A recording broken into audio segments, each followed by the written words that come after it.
하다 보니까는 일하면서 한 가지 흥미있는 사실을 발견하게 되었습니다. 그것이 무엇이냐면은 성형수술을 받은 사람들을 보니까 그들 중에서 이렇게 얼굴을 고치게 되니까는 얼굴을 고침으로 말미암아서 삶이 달라지고 새로운 인생을 살게 되는 사람이 있더라라고 하는 것이에요. 여러분 이해가 되십니까? 얼굴이 달라지니까는 자신감이 생기는 거예요. 그리고 생각도 긍정적으로 바뀌게 되고요. 그러니까는 어떻게 됩니까? 얼굴만 바꿨을 뿐인데 그의 인생과 삶이 달라지게 되더라라고 하는 것이죠. 그런데 이분이 계속해서 흥미를 갖고 관찰을 해보니까는 모두가 다 그런 것은 아니구나라는 사실을 깨닫게 되었습니다. 물론 얼굴을 바꾸고 삶이 달라지고 인생이 바뀐 사람도 있지만은 얼굴만 달라졌지 하나도 삶이 바뀌지 않은 사람들도 많이 있다라는 사실을 그는 발견하게 되었습니다. 그러면서 궁금증을 갖는 것이죠. 왜 그럴까? 왜 누구는 얼굴을 바꾸면 삶이 달라졌고 어떤 사람은 얼굴을 예쁘게 아름답게 바꿨는데도 왜 인생이 바뀌어지지 않은 것일까? 이것을 연구를 하다가 그 결과를 가지고 책을 한 권을 쓰게 되었습니다. 바로 그 책이 한국의 성공의 법칙이라는 제목으로 번역된 New Psycho-Cybernetics라고 하는 영어 제목으로 된 책입니다. 여러분 사이버네틱스라는 말을 여러분 생소하시죠? 이것이 왜 미사일을 쏘게 되면은 미사일이 그 타겟에 정확하게 이렇게 가서 이렇게 맞추지 않습니까? 왜 그렇죠? 바로 사이버네틱스가 있기 때문에 그래요. 자동 유도 장치라고 이야기를 하는 것이죠. 유도 장치가 그것으로 이 미사일을 유도를 하기 때문에 그 타겟에 정확하게 가서 맞는 거예요. 우리의 사람의 마음에도 이런 유도 장치가 있다는 것이죠. 사이버네틱스라고 하는 심리적인 유도 장치가 있어가지고 이것이 어떤 역할을 하냐면은요. 여러분, 나는 멋지다라고 하는 그런 마음을 갖고 그렇게 믿고 살아가는 사람은요. 어떻게 됩니까? 말 한마디를 해도 멋지게 합니다. 행동을 하나를 해도 멋지게 하는 거예요. 나는 멋지다라고 하는데 사이버네틱스가 딱 이렇게 유도장치가 맞춰져 있기 때문에 멋지게 말하고 멋지게 행동을 하는 것이에요. 그런데 나는 못났다라고 하는 그 심리, 그 마음이 거기에 이렇게 유도장치가 맞춰져 있으면 어떻게 됩니까? 말 한마디를 해도 멋진 말을 못해요. 행동을 해도 멋진 행동을 하지 못하더라라고 하는 것이에요. 여러분, 사람에는요, 외적으로 보이는 얼굴만 있는 게 아니에요. 우리의 마음에 내적인 얼굴도 있다라고 하는 것입니다. 그래서 사람이 이 마음속에 있는 이 얼굴을 바꾸지 않는 한 아무리 외모를 뜯어 고쳐서 그죠? 아주 최고의 미남을 만든다 할지라도 그 인생은 결코 달라지지 않더라라고 하는 것이에요. 사랑하는 여러분, 사람에게는 두 개의 얼굴이 있다라는 말씀을 여러분들에게 드렸습니다. 하나는 우리의 눈에 보이는 이 얼굴, 하나는 보이진 않지만 내 마음속에 갖고 살아가는 나만의 얼굴이 있습니다.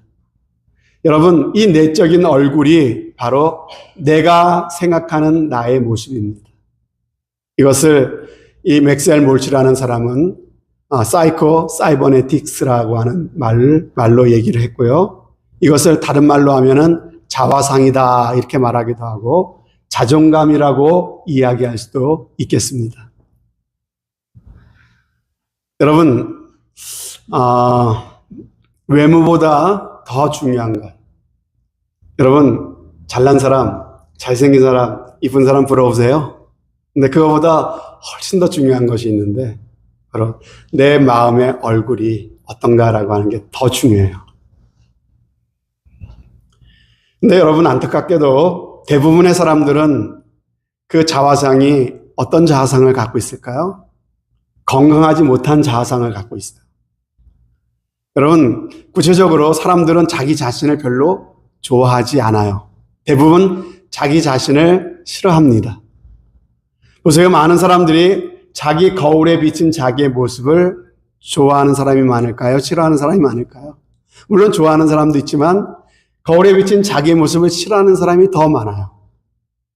녹음된 목소리, 자기 목소리를 듣는 것을 사람들은 싫어해요. 왠지 모르게 자기 목소리를 싫어해요. 여러분, 자기의 성격을 또 좋아할까, 사람들이? 이상하게 자기의 성격을 자신이 좋아하질 않아요. 또 나이가 들고 늙어가면서 이런 현상은 점점 더 심해지는 것 같아요. 점점 더 자신감을 잃어가고 자신을 못나고 부끄럽게 여기는 일들이 우리 가운데 더 많다라고 하는 것이에요. 여러분, 그래서 세상에 가장 나를 좋아하지 않는 사람이 누굴까요? 여러분, 안타깝게도 바로 나 자신의 경우가 많이 있다라고 하는 것이에요. 여러분, 만약에 다른 사람이 나를 낮게 보고 깔보고 무시하면 여러분 어때요? 화나죠? 기분 나쁘죠? 그렇지 않습니까? 근데 정작 다른 사람이 나를 깔보고 낮게 보면 기분 나쁘고 화를 내면서도 그러면서 정작 자기 자신은 자신을 인정해주지 않고 자신을 깔보고 낮게 바라보고 살아가고 있는 모습이 많이 있다라고 하는 것이에요. 이것이 오늘 제가 얘기하려고 하는 낮은 자존감이라고 하는 것입니다. 여러분, 오늘 교회 안에서도 스스로 나는 하나님의 자녀라고 이야기를 하면서도 자존감이 여전히 낮으신 분들이 계세요. 그래서 자기 자신을 가치 없게 여겨요. 자기 자신을 생각할 때 부끄럽다고 생각하는 사람들이 교회 안에도 계시다는 것이에요.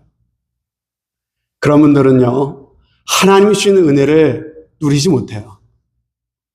하나님이 우리를 자유케 하시려고 십자가에 놀라운 그 은혜를 주셨는데 그 하나님 주시는 자유함을 누리지 못하고 살아가는 그런 안타까운 삶을 살아가게 된다는 것입니다. 이것은 사단 마귀가 우리 마음 가운데 심어놓는 무서운 속임수라고 하는 것입니다. 여러분, 만약에 내가 내 자신을 좋아하지 않는다, 내가 내 자신을 부끄럽게 여긴다면 그런 모습을 보면서 가장 안타까워하시는 분이 누구실까요? 바로 우리 하나님이십니다. 나의 이 모습을 누가 만드셨어요? 하나님이 만드셨어요.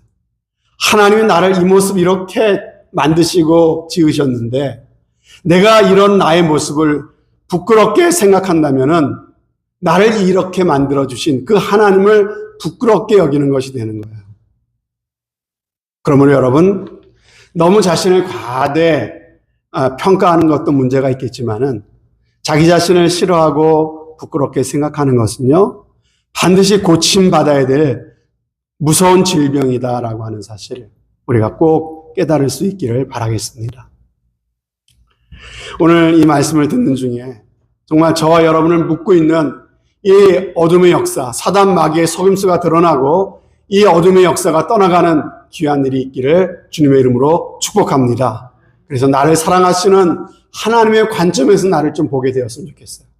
그래서 참 당당해지고 자신감을 갖고 하나님의 자랑으로서 하나님의 기쁨으로서 당당하게 살아갈 수 있는 귀한 은혜가 우리 가운데 꼭 있게 되기를 바라겠습니다.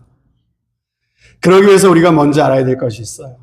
그것은 우리 누구에게나 다 열등감이 있다라고 하는 사실입니다. 여러분 중에 나는 잘났어, 나는 열등감이 없어, 이렇게 생각하시는 분 계세요? 아마 아무도 안 계실 거예요. 누구에게나 열등감은 있습니다. 잘난 사람, 못난 사람 상관없어요. 누구에게나 열등감이 있습니다. 여러분, 참 머리 좋고 똑똑하면 열등감 없을까요? 한국에서 재밌는 연구 결과가 나온 것이 있어요. 대학생들을 상대로 해갖고 열등감 지수를 조사를 했습니다. 여러 대학교를 다니면서 조사를 했어요. 그랬는데 가장 학생들의 열등감 지수가 높은 학교가 어느 학교인지 아세요? 한국에서? 서울대학교예요. 서울대학교. 서울대학교 학생들의 제일 열등감 지수가 높아요. 왜 그렇습니까? 고등학교 다닐 때만 해도 난다 긴다 했는데 자기가 제일 똑똑한 줄 알았는데 서울대학교 가 보니까는 자기보다 더 잘나고 똑똑한 애들이 더 많은 거예요. 그래서 열등감 지수가 제일 높더라고 하는 것입니다. 무슨 말입니까? 우리는 잘났든지 못났든지 그 상관없다는 거예요. 모든 사람들은요, 열등감에서 자유롭지 못하다라고 하는 것입니다. 이것은 하나님을 믿는 사람도 마찬가지입니다. 성경을 보면 위대한 하나님의 종들에게도 열등감이 있었던 모습을 발견하게 돼요. 그 대표적인 인물이 오늘 말씀에서 바라보게 될 바로 이 모세라는 사람입니다. 여러분, 성경은요, 이 모세는 날 때부터 그 모습이 준수한 사람이었다라고 얘기합니다. 그뿐 아니라 그는 출신 배경이 훌륭해요. 예.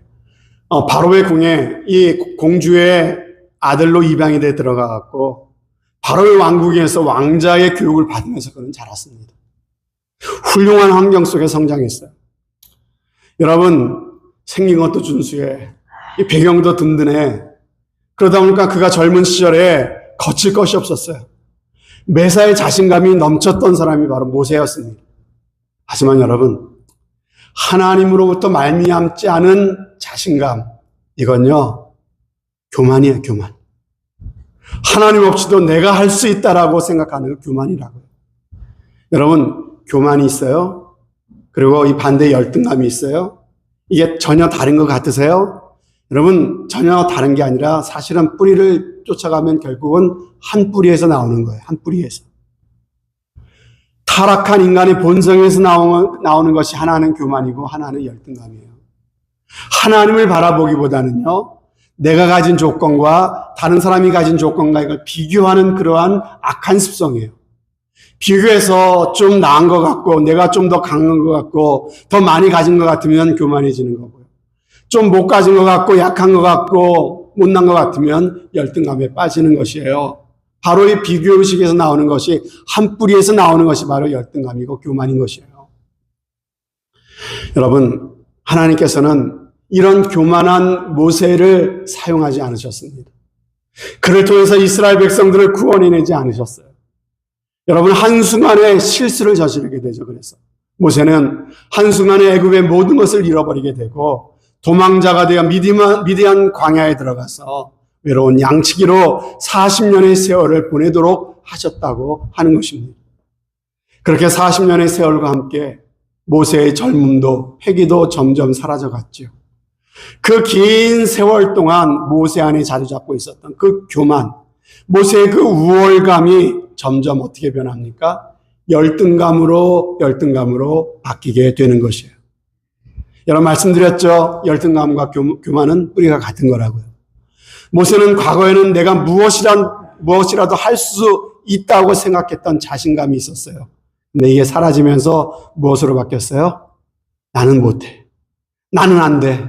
나는 실패한 사람이야. 나는 이제는 늙기까지 했어. 이런 내가 뭘 할 수 있겠어. 이런 마음으로, 열등감으로 낮은 자존감이 모세의 마음에 자리 잡게 된 것입니다. 여러분, 오늘 우리가 읽은 말씀은 이 40년의 세월이 지난 후에 하나님께서는 광야 호렙산에서 이 모세를 부르시는 그 장면이에요. 그런데 오늘 10절 말씀에 보니까요, 하나님께서 내가 너를 바로에게 보낸다. 그래서 내 백성 이스라엘을 애굽에서 너를 통해 이끌어낼 거야. 이렇게 말씀하시죠. 그러자 이 모세가 깜짝 놀라면서 뭐라고 말합니까? 아니, 내가 누구기에? 내가 누구기에 바로에게 가면, 내가 누구기에 이스라엘 자손을 애굽에서 건져내겠습니까? 이렇게 말했죠. 내가 누구간데는요, 계속해서 할 수 없다라고 할 수 없는 이유를 대고 있습니다. 이스라엘 백성들이 내가 가면 믿어주겠습니까? 하나님, 나는 말을 잘 못해요. 누가 나 같은 사람이 말을 듣고 따라오기나 하겠습니까? 계속 못하는 이유를 대고 있어요. 그래도 하나님께서 계속 말씀하십니다. 내가 너와 함께 하겠다. 내가 너를 도와주겠다.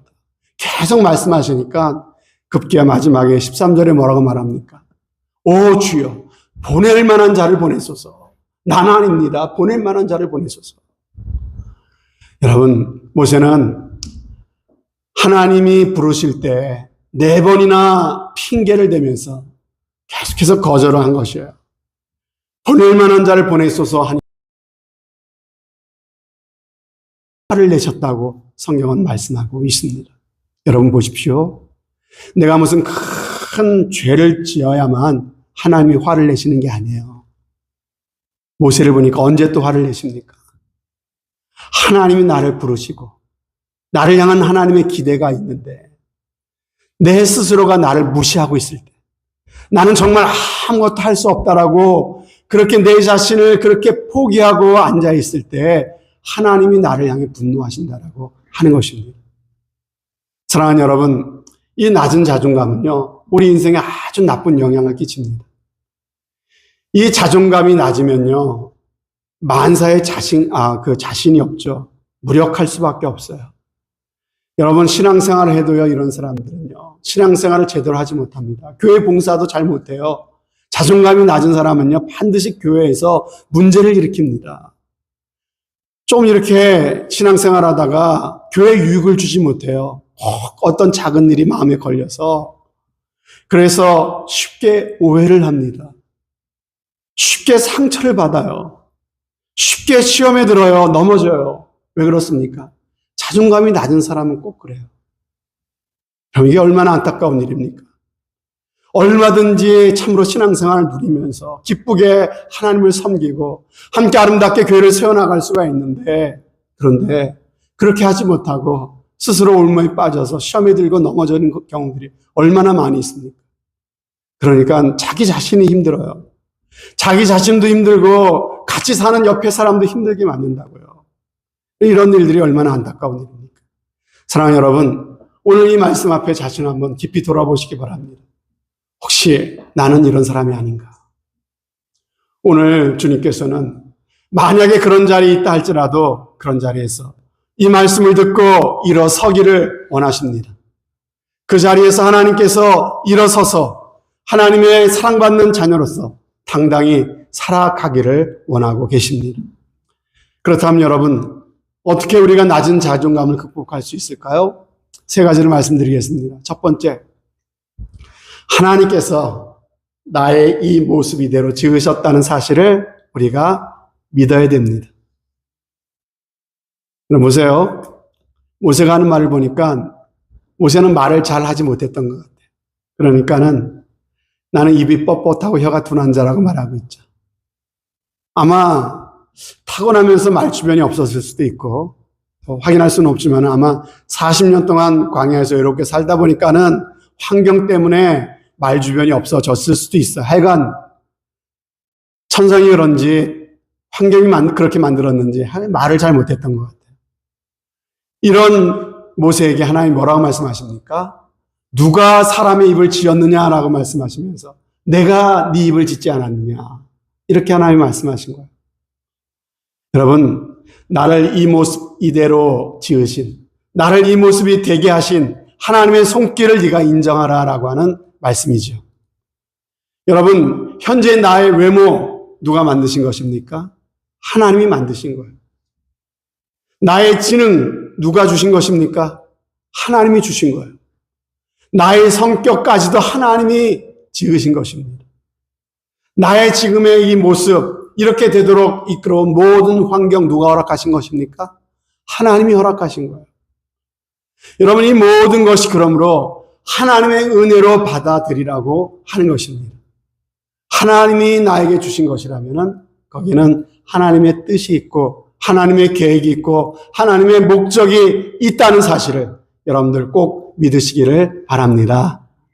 여러분, 하나님의 뜻과 하나님의 계획과 목적은요, 나를 향해서 가장 좋은 계획이고 가장 좋은 목적임을 여러분들 꼭 믿으셔야 돼요. 그래서 하나님이 나를 사랑하시는 하나님이 나에게 허락하신 외모고 나에게 주신 나의 이 모습이다라는 사실을 내가 마음 가운데 깊이 믿을 때 우리는 비로소 이 낮은 자존감을 우리는 극복할 수가 있다는 것이죠. 여러분, 하나님이 주셨다면요, 비교하지 않아요. 모든 것의 문제는 비교에서 옵니다. 비교는 악한 거예요. 사단 마귀는 비교하게 만듭니다. 비교하지 않을 때 우리는 하나님의 뜻과 계획을 알 수가 있는 것이죠. 여러분, 저도 아마 사춘기 10대 때도 이 자존감이 낮은 것 같아요. 저도 10대를 보내면서 저도 이 열등감 같은 게 좀 있었던 것 같습니다. 특별히 제가 10대 때는요, 굉장히 빼빼 말랐거든요. 깡마른 모습에다가 제가 생각할 때 눈도 굉장히 작은 것 같았어요. 제가 볼 때. 눈도 조그맣고, 예. 콧날도 이렇게 남들은 콧대가 높은 것 같은데 코도 높지도 않고 하면서 내 모습을 보면서 마음에 들질 않았어요. 그래서 거울에 비친 나의 모습이 별로 좋지 않았고, 그런 남들 앞에서도 이렇게 자신이 없었어요. 이런 내 자신에 대해서 못났다 이렇게 생각하고 있으니까요. 못나게 행동했던 것 같아요. 근데 대학교에 갔어요. 그래서 성경 공부를 하게 됐는데, 창세기 성경 공부를 하게 되는데, 거기 보니까 하나님께서 천지를 만드신 그 내용을, 말씀을 이렇게 듣는데, 그걸 제가 아는 말씀이지만 전혀 새로운 말씀으로 들려지는 거예요. 하나님께서 세상의 각기 모든 생물을 각기 종류대로 창조하셨다. 각기 종류대로. 얼마나 많은 종류가 있습니까? 그것을 각기 종류대로 창조하셨다는 거예요. 각기 종류대로 하나님께서 그렇게 만드셨다는 거죠. 그러고 나서 하나님 말씀하시는데 뭐라고 말씀하십니까? 보시기에 좋았더라. 보시기에 좋았더라. 이 말씀을 계속 반복하고 있는 것을 보게 되었어요. 여러분, 그렇구나. 하나님의 세상의 모든 만물을 하나님의 목적과 계획과 뜻에 맞게 하나님이 각각 다르게 종류대로 그렇게 하나님이 지으셨구나. 그렇다면 하나님이 나도 이 모습 이렇게 하나님이 그렇게 만드셨다. 하나님이 예언하신 모든 것을 그렇게 지으시고 뭐라고 말씀하시냐면 보시기에 좋았더라. 왜? 하나님의 뜻대로 되지 않은 것이 없거든요. 하나님이 실수하지 않으시잖아요. 그러므로 그렇구나. 나의 이 모습도 하나님이 이렇게 만드시고 하나님 보시기에 좋았더라라고 하나님께서 말씀하시는구나. 이것이 내 마음 가운데 믿음으로 다가왔어요. 보시기에 심히 좋았더라. 여러분, 유독 이 세상 만물을 만들 때는 좋았더라 하셨지만요, 인간을 만든 다음에 하나님께서 보시기에 심히 좋았더라 이렇게 말씀하셨다. 아, 그렇구나. 하나님 나를 보시면서 심히 좋았구나 이렇게 말씀하시는구나. 이렇게 내 마음 가운데 믿어졌어요. 그러면서 그 순간에 저는 열등감으로부터 벗어날 수 있게 되었습니다. 하나님이 나를 이렇게 만드시고 하나님이 나를 보시기에 좋았다고 하는데 누가 나를 함부로 판단할 수 있겠습니까? 사랑하는 여러분, 다른 사람과 비교하던 눈을 돌려서 하나님을 보시기를 바랍니다. 하나님은 지금 저와 여러분의 외모뿐만 아니라 저와 여러분의 성격과 저와 여러분의 상황과 주변 여건까지 하나님이 허락하신 것입니다. 거기엔 분명한 하나님의 선한 뜻과 계획이 있습니다. 하나님 우리를 모두 다 똑같이 창조하지 않으셨어요. 각각 다르게, 각각 독특하게 그렇게 창조하시고 각각 다른 환경을 갖게 하시고 다양하게 오늘까지 우리를 인도해 오셨습니다. 그리고 우리의 이 모습을 통해서 하나님께서 하나님의 일을 각각 그 일을 이루어 가십니다.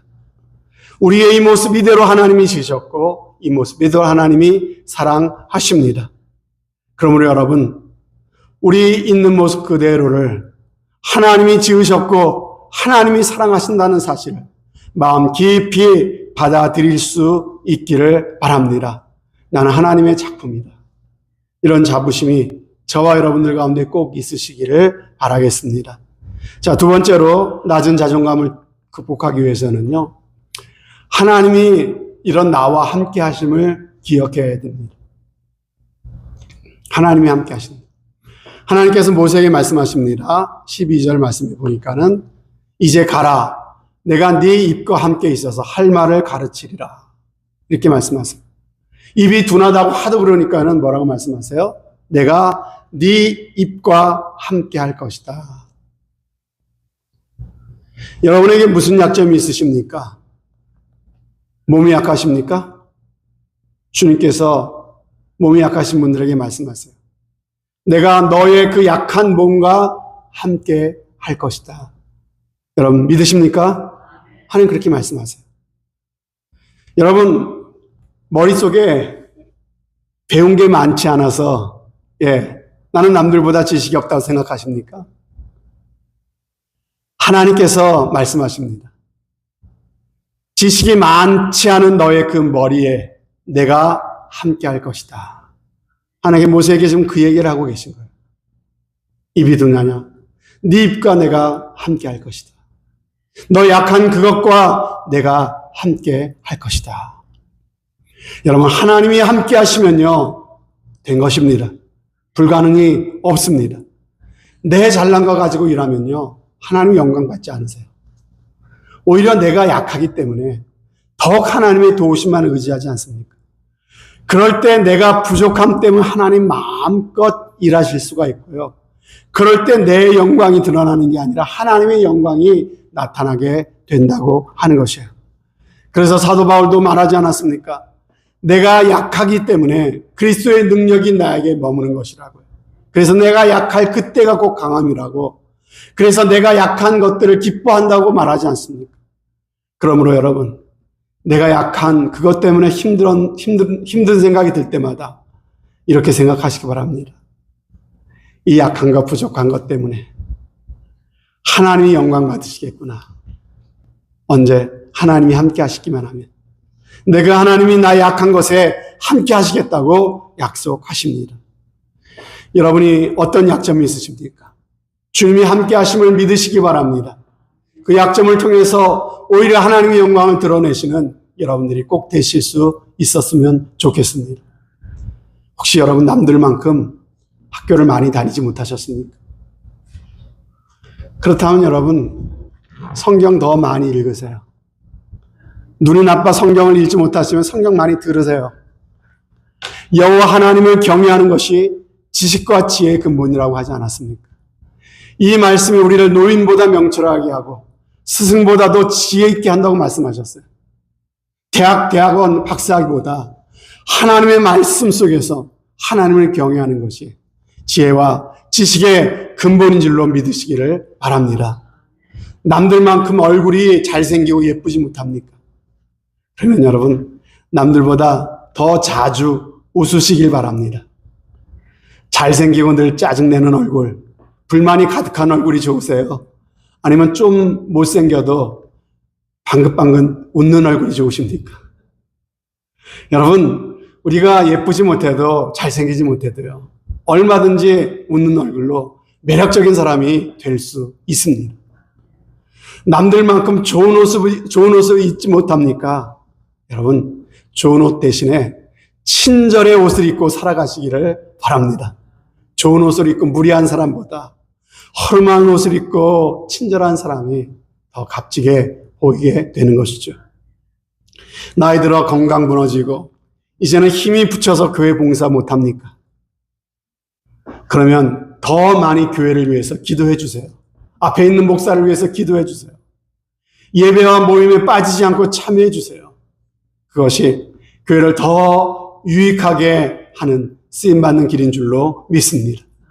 가진 돈도 많지 않고 별 재능도 많지 않아서 목사가 나를 크게 알아주지 않는 것 같아서 섭섭한 마음이 드십니까? 여러분, 그렇지 않아요.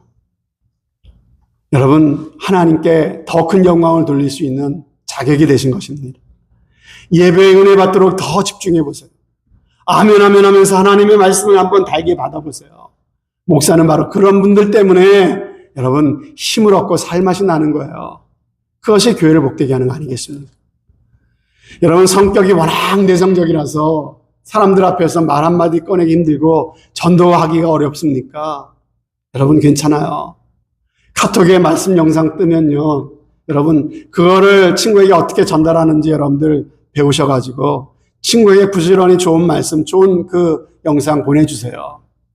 여러분, 얼마든지 생각만 바꾸면요, 우리의 인생을 우리가 바꿔놓을 수 있는 줄로 믿습니다. 여러분, 내가 너무 부족한 게 많고 약해서 뭘 할 때마다 두렵습니까? 여러분, 두려워하지 마십시오. 하나님 뭐라고 말씀하셨어요? 약하니까, 없으니까 어떻게 한다고요? 내가 거기에 내가 함께 할 것이다. 주님 말씀하셨어요. 이사야 41장 10절 말씀 기억하십시오. 두려워 말라. 내가 너와 함께 함이니라. 놀라지 말라. 나는 내 하나님이 됨이니라. 내가 너를 굳세게 하리라. 참으로 너를 도와주리라. 참으로 나의 의로운 오른손으로 너를 붙들리라. 좀 넘겨주시겠어요? 넘어가질 않네. 예. 컴퓨터로 좀 넘겨주세요. 예. 여러분, 주님이 함께 하시면요. 나는 할 수 있다고 하는 믿음을 가지고 승리하시는 여러분들 꼭 되시기를 주님의 이름으로 축복합니다. 그리고 마지막 세 번째, 마지막 세 번째, 없는 것보다 있는 것을 바라보심으로써 낮은 자존감을 극복하십시오. 없는 것 자꾸 보지 마시고 있는 거 보세요. 근데 인간이 참 이게 생겨먹은 게 있는 것 봅니까? 없는 거 봅니까? 자꾸 없는 것만 생각해요. 없는 것 바라봐요. 그게 우리를 불행하게 만드는 것이죠. 하나님의 뜻이 아닙니다. 쇼펜하우어라는 사람이 이런 말을 했어요. 우리는 우리에게 있는 것은 좀처럼 생각하지 않고 늘 우리에게 부족한 것만을 생각한다. 이것이 세계의 비극이며 역사상의 모든 질병, 전쟁보다 더 큰 불행을 안겨주고 있다. 여러분, 인류 역사상의 모든 전쟁보다 질병보다 더 우리 인생을 불행하게 만드는 게 뭐라고요? 우리에게 있는 것보다 없는 것만 자꾸만 바라보려고 하는 우리의 그 경향, 그것이 우리를 불행하게 만든다는 거죠. 여러분, 우리는 나에게 있는 것으로, 내가 할 수 있는 것으로 살아가야 됩니다. 하나님께서 모세를 부르시면서 뭐라고 물으십니까? 네 손에 있는 것이 무엇이냐 이렇게 물으세요. 하나님이 뭐 물어보신 거예요? 없는 거 물어보신 게 아니라 네가 갖고 있는 거, 네가 가진 거 그게 뭐냐? 지금 하나님 그거 물어보고 계세요. 하나님은 언제나 그러세요. 나에게 없는 거 찾으시는 분이 아니세요. 없는 거 내놓으라고 그러시지도 않으세요. 내가 가진 거, 나에게 있는 것, 그것 붙잡고 일하라고, 그것 붙잡고 하나님을 기쁘시게 하라고 그렇게 우리를 부르시는 하나님이십니다. 여러분, 모세의 손에는 무엇이 들려 있었습니까?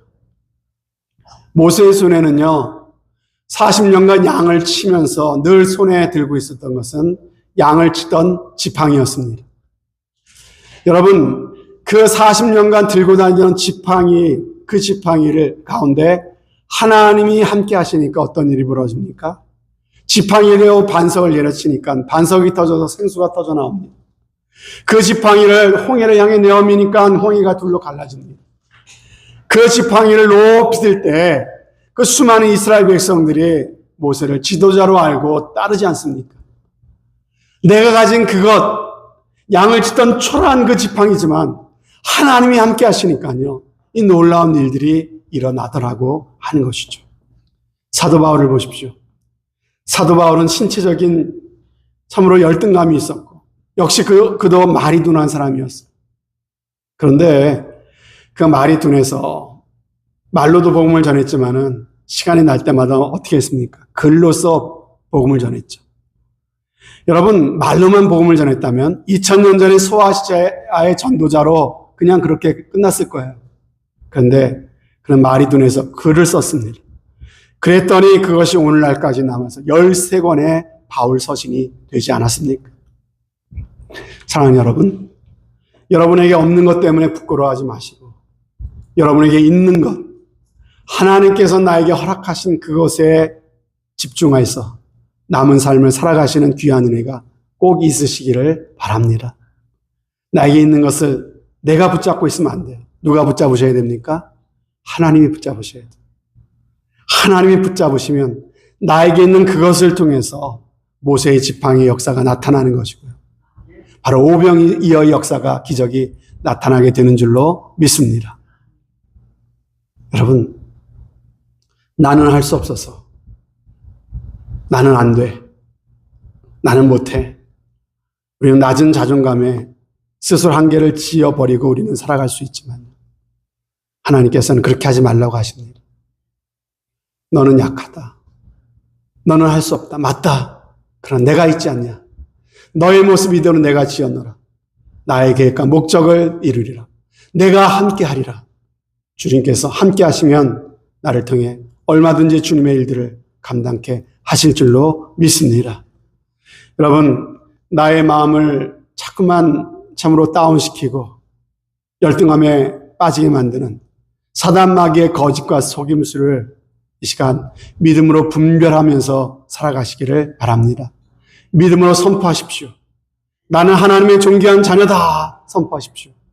나는 약하지만, 나는 부족하지만 전능하신 하나님이 나의 아버지고 그분이 나와 함께 하신다라고 믿음으로 고백하며 살아가시기를 바랍니다. 그래서 나의 낮은 자존감을 하나님이 치유해 주시고 내 모습 이대로를 사랑하며 살아갈 수 있는 귀한 은혜가 꼭 있으시기를 바랍니다. 그래서 우리의 남은 삶이 열등감 때문에 불행해지는 삶이 아니라 더 자유하고 더 당당하고 하나님 주시는 더 기쁨과 감사가 넘치는 복된 삶이 꼭 되시기를 주님의 이름으로 축원드립니다. 아멘. 하나님 아버지, 오늘 모세를 통해서 바닥에 내려갈 때까지 내려갔던 이 모세, 그래서 나는 아무것도 할 수 없다라고